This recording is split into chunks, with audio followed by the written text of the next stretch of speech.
O silêncio acabou. O que antes era uma tensão diplomática entre os Estados Unidos e a Venezuela, agora se transforma em algo muito mais perigoso. Nos bastidores, a diplomacia deu lugar à linguagem das armas. Frotas americanas se movem no Caribe. Aviões de reconhecimento cruzam o espaço aéreo próximo à Venezuela. E as conversas entre Washington e Caracas foram encerradas. O relógio da guerra começou a contar. E o continente americano sente novamente o peso de uma crise que pode mudar sua história. Durante meses, os Estados Unidos tentaram negociar. O enviado especial, Richard Grenell, manteve contatos secretos com representantes do regime de Nicolás Maduro, buscando concessões políticas em troca do alívio de sanções econômicas. Mas Caracas não cedeu. Maduro seguiu firme ao lado de Moscou, Teherã e Pequim, firmando acordos militares e energéticos que desafiam a influência americana na região. Para Washington, isso foi o ponto final. Fontes do Departamento de Estado confirmam que o presidente americano ordenou o encerramento de todos os canais diplomáticos. Nenhuma conversa, nenhum acordo, nenhuma concessão. O que antes era um impasse se tornou um rompimento total. E o risco de uma ação militar cresce a cada dia. Os Estados Unidos acusam o governo de Maduro de liderar uma rede internacional de narcotráfico e de usar o território venezuelano como base para cartéis que abastecem o mercado americano. Essa acusação, antes usada como arma política, agora é tratada como questão de segurança nacional. Ao classificar o regime de Caracas como narcoterrorista, a Casa Branca cria base legal para agir militarmente sem precisar da aprovação do Congresso. O discurso endureceu. O senador Marco Rubio, voz influente na política externa, declarou que negociar com Maduro é negociar com um criminoso e que a era do diálogo acabou. Essa posição ganhou apoio dentro da Casa Branca e entre os altos comandos do Pentágono, que já possuem planos de contingência prontos para a execução. A movimentação militar no Caribe é a prova mais clara. O Comando Sul deslocou uma frota de navios de guerra, incluindo destroyers equipados com mísseis Tomahawk e um submarino nuclear de ataque, para patrulhar as rotas próximas à Venezuela. Oficialmente, são operações antinarcóticos, mas o tipo de armamento embarcado vai muito além do necessário para interceptar lanchas de contrabandistas. Nas últimas semanas, pelo menos 4 embarcações foram destruídas em alto mar.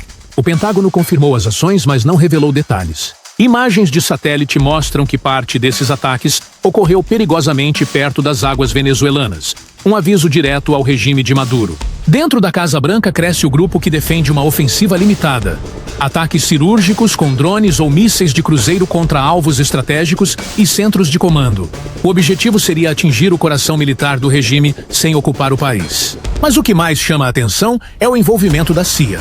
Segundo fontes internacionais, a agência recebeu autorização oficial para conduzir operações clandestinas dentro do território venezuelano, incluindo sabotagem, espionagem e apoio logístico a grupos opositores. Essa decisão muda tudo. Quando a CIA é liberada para agir, significa que o conflito já saiu da diplomacia e entrou na fase secreta, o estágio silencioso que precede a guerra aberta. Em pronunciamentos recentes, o presidente americano reforçou o discurso de que o combate ao narcotráfico deve ser tratado como guerra real, contra inimigos sem bandeira.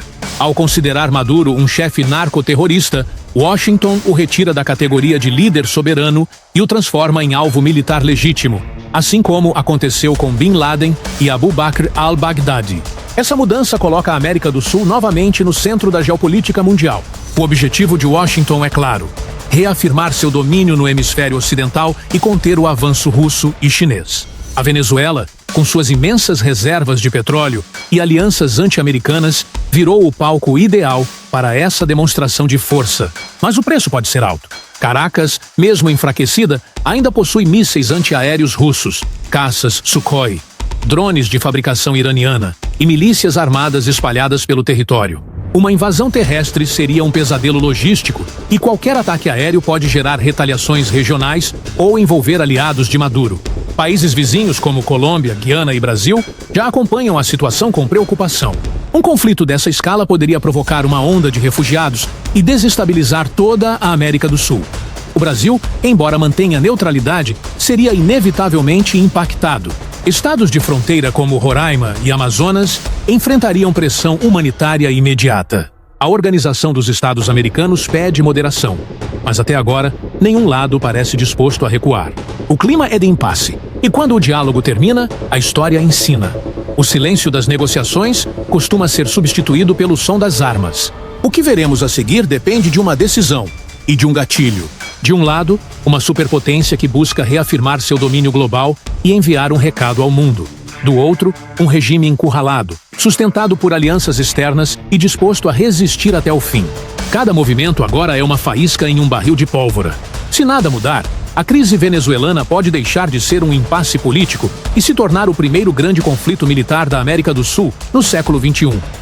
Analistas afirmam que, se os Estados Unidos realmente atacarem, o objetivo não será apenas derrubar Maduro, mas mostrar ao mundo que a América Latina continua sob sua esfera de influência. Caracas tenta mostrar que não está sozinha. Realiza exercícios com forças russas, recebe técnicos iranianos em sistemas de drones e mantém acordos com empresas de defesa chinesas. Mas até que ponto esses aliados estariam dispostos a enfrentar diretamente os Estados Unidos? Essa é a grande dúvida.